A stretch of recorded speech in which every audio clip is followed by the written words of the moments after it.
তোরা একটা খবর শুনেছিস? না চাচা, কিসের খবর? আমাদের সিদ্দিক কবিরাজ ছিল না, সে তো গতকাল রাতে মারা গেছে। কি বলো চাচা, কিভাবে মারা গেল? আমরা গতকাল সন্ধ্যাবেলাতেও না একসাথে বসে চা খেলাম। কিভাবে মারা গেল সেটা বলতে পারবো না, তবে শুনেছি বেটা নাকি জিন হাজির করতে গিয়ে মারা গেছে। সম্ভবত এমনটাই হয়েছে। শুনতাম বেটা নাকি 2-1 দিন পর পর রাতে জিন হাজির করত। আচ্ছা, যাই হোক, তাতে আমাদের কি? বেটার হায়াত শেষ হয়েছে, এটাই বড় কথা। এরা কেউ চল, অনেক রাত হয়েছে, এবার বাড়িতে যাই। আচ্ছা ঠিক আছে, চল। চাচা, খাতায় লিখে রাখো, 20 টাকা হয়েছে, 2টা চা আর 2টা সিগারেট।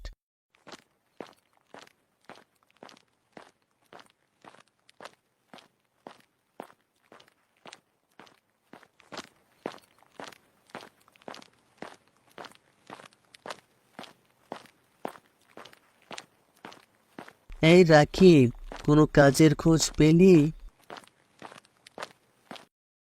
না রে বন্ধু, কোনো কাজের খোঁজ পাচ্ছি না।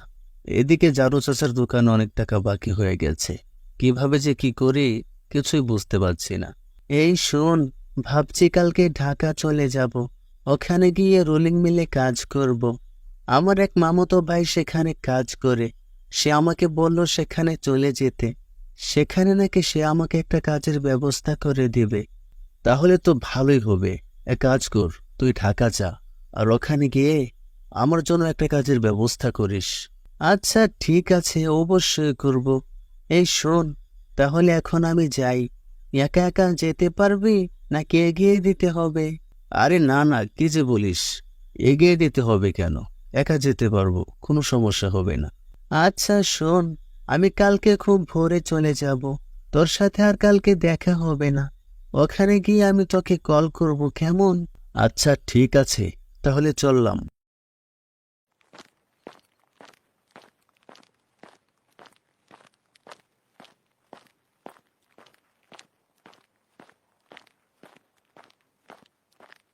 আমি রাকিব, মাধ্যমিক পাশ করেছি। মাধ্যমিক পাশ করার পর আর পড়ালেখা করা হয়ে ওঠেনি। আসলে আমাদের ফ্যামিলির অবস্থা তেমন একটা ভালো না। সংসারের হাল ধরার জন্য পড়ালেখা না করে কাজ কামে লেগে গেলাম। আমাদের গ্রামের একটা সমিতি থেকে 1 লক্ষ টাকা ঋণ করে আমাদের গ্রামের বাজারে ছোট একটা কম্পিউটারের দোকান দিয়েছিলাম। এই প্রায় মাসখানেক আগে আমার দোকানে চুরি হয়। দোকান থেকে চুরি হবার পর আর দোকান খোলা হয়নি। এখন আমার 1 টাকাও ইনকাম নেই, একদম বেকার। বাবার ঘাড়ে বসে বসে খাচ্ছি আর কাজের সন্ধান করছি। আসলে আমার হাতে এখন এত টাকা নাই যে আমি দোকানটাতে আবার নতুন করে মাল তুলে দোকানে বসবো। আর আমার বাবার কাছেও চেয়ে কোনো লাভ হবে না, কারণ আমি আমার বাবার অবস্থা জানি। বাবার কাছে এত টাকা হবে না যে আমাকে দেবে। এক কথায় এখন আমার পরিস্থিতি খুবই খারাপ। যে কোনো ধরনের কোনো একটা কাজ পেলেই আমি করে নিতাম, কিন্তু দুঃখের বিষয়, কোনো কাজে আমি পাচ্ছি না। মাথা ভর্তি টেনশন আর এই পোড়া কপাল নিয়ে আমি বাড়ির দিকে হাঁটতে থাকলাম। কিছুক্ষণ যাওয়ার পর আমি একটা গাছের নিচে দেখতে পেলাম একটা লোক মুখে চাদর মুড়ি দিয়ে দাঁড়িয়ে আছে। আমি লোকটাকে দেখে একটু অবাক হলাম। ভাবলাম যে এত রাতে এখানে এভাবে দাঁড়িয়ে আছে কেন, কিন্তু আমি লোকটাকে কোনো কিছু জিজ্ঞেস না করে লোকটাকে পাশ কেটে চলে গেলাম। এমন সময় লোকটা আমাকে পিছন থেকে ডাক দিল, এই রাকিব, শোনো। কিন্তু আমি একটা জিনিস ভেবে খুবই অবাক হলাম, লোকটা আমার নাম জানলো কিভাবে? তারপর আমি লোকটার কাছে গেলাম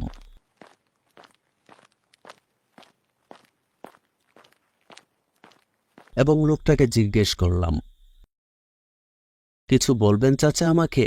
হ্যাঁ, তোমার জন্য একটা কাজ আছে।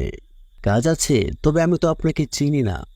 আমাকে চেনার প্রয়োজন নেই, কাজ করবে, বিনিময়ে টাকা পাবে। বলো রাজি কিনা? কাজ তো অবশ্যই করতে রাজি, তবে কাজটা কিসের? কাজটা হচ্ছে তোমাদের গ্রামের যে সিদ্দিক কবিরাজ ছিল, তার কবর থেকে তার মাথাটা কেটে এনে দিতে হবে। না না, আমি এ কাজ করতে পারবো না। আর আপনি মৃত ব্যক্তির মাথা দিয়ে কি করবেন? মাথা দিয়ে কি করব সেটা তোমার জানার দরকার নেই। তুমি কাজ করবে, বিনিময়ে টাকা পাবে। বলো রাজি কিনা? না না, আমি এ কাজ করতে পারবো না। 50,000 টাকা দেব, একবার ভেবে দেখো। 50,000 টাকা? হ্যাঁ, একদম 50,000 টাকা, তাও আবার ক্যাশে দেব। তারপর আমি লোকটার মুখ থেকে 50,000 টাকার কথা শুনে আর কোনো কিছু না ভেবেই রাজি হয়ে গেলাম। আচ্ছা ঠিক আছে, আমি আপনার কাজ করতে রাজি। কাজটা করতে হবে কখন? কাজটা আগামীকালকে করতে হবে। আগামীকাল অমাবস্যার রাত, আর ওই রাতে ওই কবিরাজের মাথাটা আমার দরকার। শুনো, কালকে রাত 3টার সময় আমি এখানে তোমার জন্য অপেক্ষা করব। কাজটা কিন্তু রাত 3টার আগেই শেষ করতে হবে। আচ্ছা ঠিক আছে, ও নিয়ে আপনি ভাববেন না, আপনার কাজ হয়ে যাবে। তারপর লোকটা আমার হাতে 50,000 টাকা দিল এবং সেই টাকা নিয়ে আমি বাড়িতে চলে আসলাম।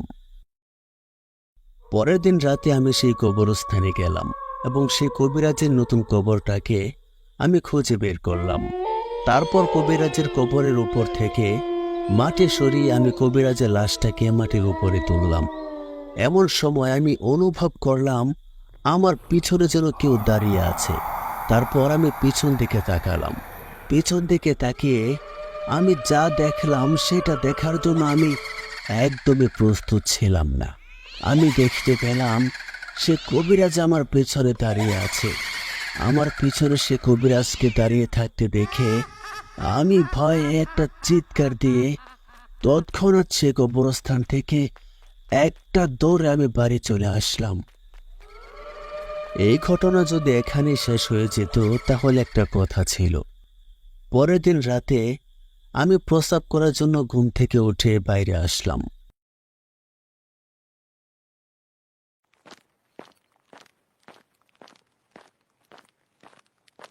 বাইরে এসে আমি যখন প্রস্রাবখানায় গেলাম তখন আমি ঠিক প্রস্রাবখানার সামনে দেখতে পেলাম কবিরাজের লাশটা ওখানে শুয়ে আছে এবং ঠিক তখন ওই কবিরাজ আমার দিকে চোখ খুলে তাকালো।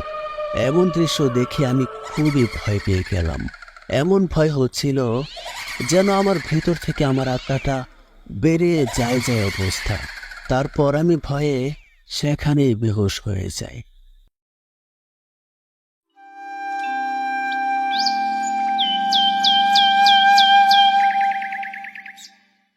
ওই ঘটনার পর থেকে এখনো প্রায় রাতে আমার সাথে এমন ঘটনা ঘটে থাকে এবং আমার জীবনে অনেক ক্ষতিও হয়েছে। এটা আমার লাইফে ঘটে যাওয়া সম্পূর্ণ বাস্তব একটা ঘটনা।